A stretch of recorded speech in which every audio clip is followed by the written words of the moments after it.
পালাবো না, প্রয়োজন হলে ফখরুলের বাসায় গিয়ে উঠবো। ঠাকুরগাঁওয়ে বাসা আছে না, ঠিক না বে ঠিক? পালাবে না পালাবে না, যাই না তবু দেখা, পালাবে না পালাবে না, যাই না তবু দেখা। তাদের সারা দেশটা এখন লাগে ফাঁকা ফাঁকা, ওদের সারা দেশটা এখন লাগে ফাঁকা ফাঁকা। আইন মন্ত্রী আটকে গেল আইনেরই ফাঁকে, দাড়ি ছাড়া দরবেশের ভণ্ড ভণ্ড লাগে। আইন মন্ত্রী আটকে গেল আইনেরই ফাঁকে, দাড়ি ছাড়া দরবেশের ভণ্ড ভণ্ড লাগে। শুনছি কত নেতা নেত্রী খাইতেছে ভাই ডান্ডা, বিচারপতি কালামানিকের ফাটিয়েছে আন্ডা।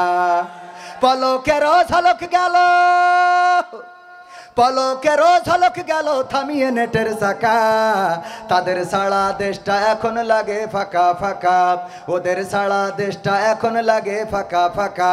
কই গেল সেই সংসদেতে মমতাজের গান? বিদ্যুৎ লাগবে, বিদ্যুৎ, কারেন্ট লাগবে, কারেন্ট। আপা ভিতরে কারেন্টও নাই। হ্যাঁ, আমি বললাম এই জন্যই তো কারেন্ট নাই রে। হঠাৎ করে দেখি রাত 12টায় তেজপাড়া খাইয়েছে। আমার ভাতিজা বলছে মমতাজ তো জেলখানায়, এই জন্যই তো কারেন্ট শেষ। ঠিক না বে ঠিক? হ্যাঁ, কই গেল সেই সংসদেতে মমতাজের গান? কোথায় গেল হজরত বালা স্বামী ওসমান? ঠিক না বে ঠিক? কত গরম, কত বড়াই, সংসদে গান শোনাতো, এখন জেলখানায় শোনাবে। ঠিক না? মমতাজ যখন জেলে বইয়া সকাল বিকাল রুটি খাইয়া, কয়েদিদের গান শোনায়, গান শোনায়, ও মনটা ভৈরা যায়, কলিজা জুড়াই যায়, ও মনটা ভৈরা যায়। ঠিক না বেঠে? কারণ এখন গান গা, সংসদ যারে অপবিত্র বানাই ফেলেছিল, সংসদে গান শোনায়। আমি বললাম নেমো খারাপ, বেঈমান। মনির খানের অঞ্জনা চলে গেছিল, ঠিক কিনা? এর জন্য মনির খান অঞ্জনা অঞ্জনা অঞ্জনা যাই গিয়েছে, তার মধ্যে অঞ্জনা আছে না নাই? অঞ্জনা কথা রাখলে না, চলে গেলে অঞ্জনা থাকলে না। হ্যাঁ, পান্তা ভাত খেতে যে মনে পড়ে অঞ্জনা, টয়লেটে বসলেও ভুলতে পারি না অঞ্জনা। সব কিছুতে অঞ্জনা আছে না নাই? আবার আসিফ, ও পিয়া তুমি কোথায়, আছে না নাই? আসিফির পিয়া প্রিয়া বলে পাগল, যে যার সাথে প্রেম করিস তার নাম একবার হলেও নিয়েছে। এই মমতাজ আপা শেখ হাসিনা চলে গেল, তা তুই একটা দুঃখের গান গাবি না? কথা কয় না।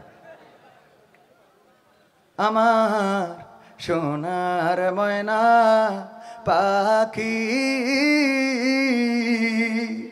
কোন বা দোষে দাদার কাছে গো,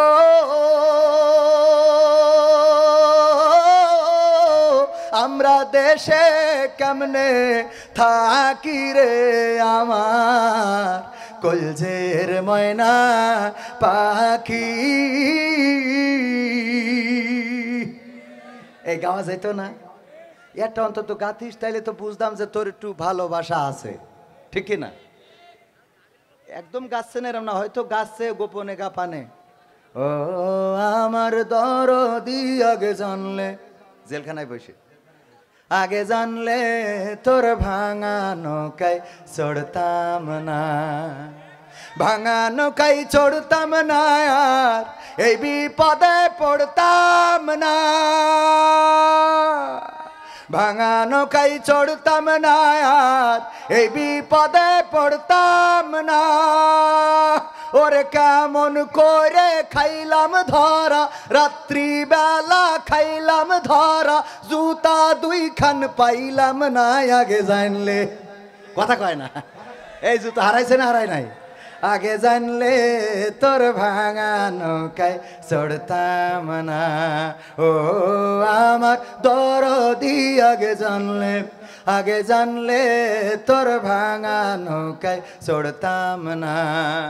বিচারপতি মানিক কি বলে জানেন? ভাঙা নৌকায় চড়তাম না, আর এই বিপদে পড়তাম না। ঠিক এই যে এখানে আমার ইউটিউবার ভাইরা খুব লাইন বোঝে, এনে একটা কার্ড দেছে। কি কার্ড দেছে? যে হুজুর আমি তো জানি মালেরা।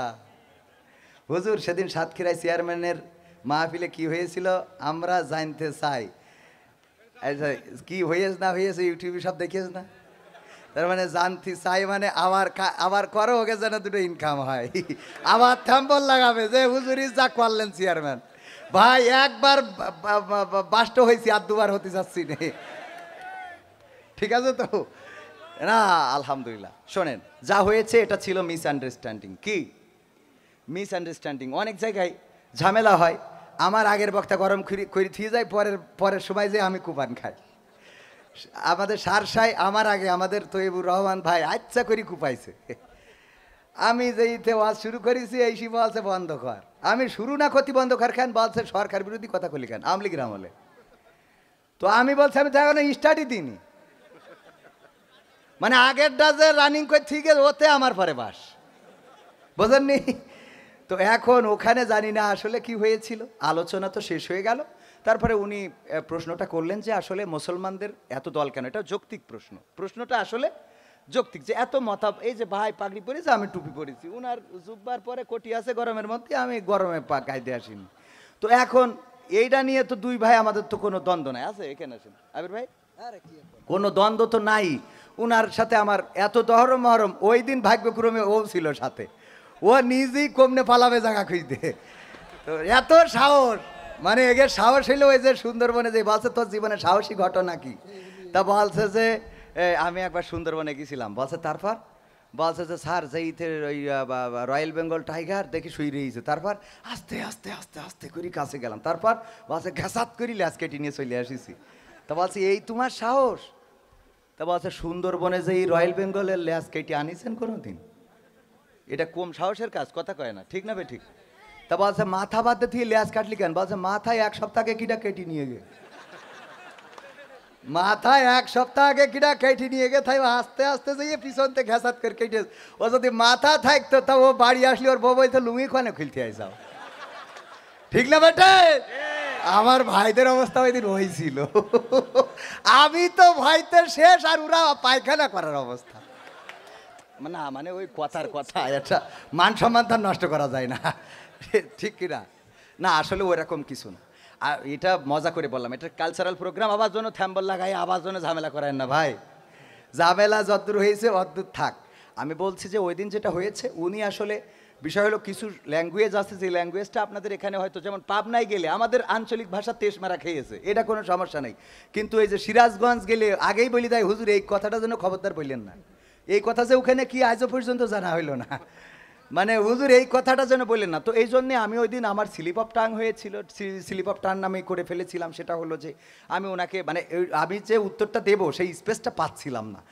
তো এই জন্যে হঠাৎ করে আমি একটু বলে ফেললাম শব্দটা, উনিও